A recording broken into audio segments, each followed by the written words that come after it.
తెస్తా. ఇది ఉండవల్లి గుహలు అనమాట. ఇది మా బుడ్డిగాడు, ఇది మా చింతల్లి. అయ్యో ఈ ఎదవ పెద్దది మా తమ్ముడు.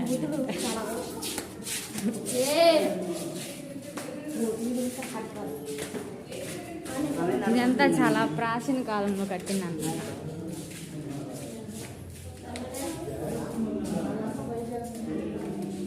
ఈ బొమ్మ చూస్తాను ఆగండి, మీకు చాలామంది జనం ఉన్నారు. ఇదేమో సింహం, ఈయన తెలియదు నాకు, ఈయన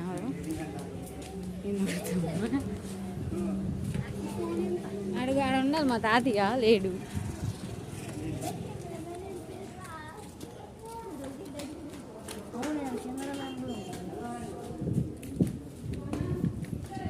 రవి బ్రో.